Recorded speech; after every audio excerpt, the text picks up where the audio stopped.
Hi, Tim Reha here with David Sohn with Hawaii Nanosciences. David? Hello, how are you? Good.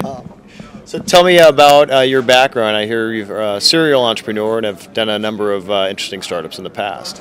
My background, I have a PhD from the University of California, Berkeley. And since my degree, I've served as a faculty member for 15 years at Berkeley. In 1994, I left academia to become a serial entrepreneur. I've so far started, I think, 8 companies. Hawaii Nanosciences was formed 5 months ago. So that's a startup. That's an early stage startup. And you have angel investors? Yes. The name implies Hawaii Angel Group, as well as Hawaii-based venture capital group, Kolohala Venture Capital, are seed round investors. And your background, what's your background that leads to this new venture? I've always been intrigued by nanotechnology. I have worked on 2 previous companies that are applying nanotechnology innovations to mature, stodgy, even Rust Belt industries in the textile or fabrics industry, as well as building and construction materials. Okay. So in Hawaii Nanosciences, we are working on 3 more verticals that are all considered very mature markets with ready markets and mass markets. One is the paper industry. Okay. We call nano paper. One's home care. We call nano consumer products. And lastly, in the energy field, but again, very traditional in the fossil fuel energy sector. And what are you looking to get out of the Fire Starters program this year? Well, first of all, I'd like to learn from the speakers and other panelists and participants to learn about the big trends in the future. Second, there's a great network opportunity with really smart people, opinion leaders and movers and shakers in a variety of industries. And what's the innovation that you're bringing to the table specifically? I mean, nanotech's a pretty big space, but what's the secret sauce, as people would say, or what's your IP? We have that you could talk about. We can talk about, yeah. As you know, nanotechnology, nano means extremely small.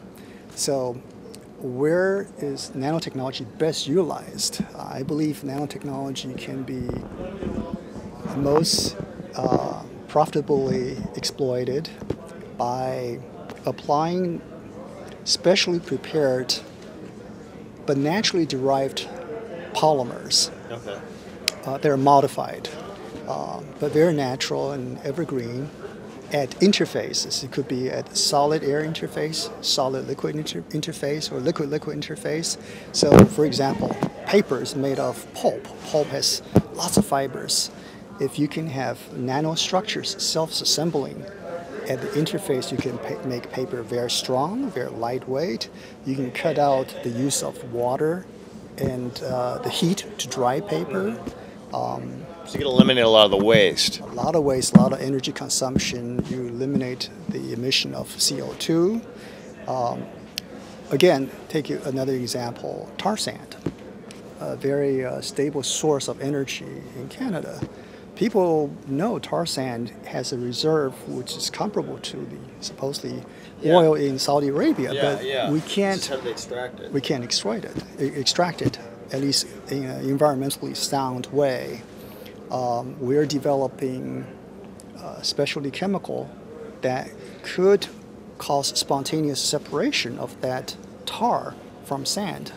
Thus, it can be a very clean process. So on the nanoscale, something that can shake the... It's the interface to cleave off the liquid and the air. The liquid meaning the viscous tar. Excellent, excellent. So you're taking an approach and actually hitting a lot of large markets with different slices of your technology. Another example, home care.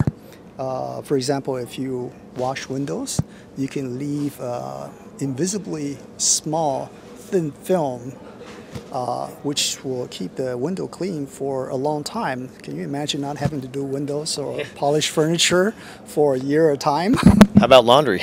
Laundry. Again, our theme is clean.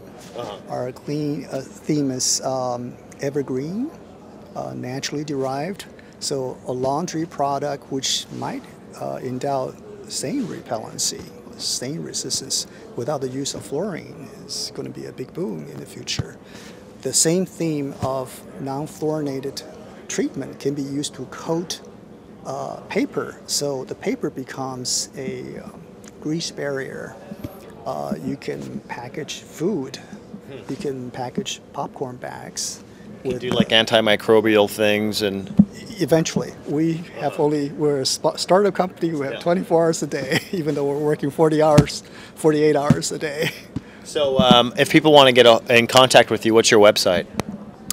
I think it's called www.FiRe2007.com. Just do that piece. Okay. Yes. So what's your website if people want to get a hold of you? Our website address is www.FiRe2007.com. Great. I want to congratulate you for making the cut for our Fire Starters program, because there was a lot of companies that were trying to get here. So you're the cream of the crop, and it's interesting to hear your story. Well, thank you. Thank you for the invitation. Cheers.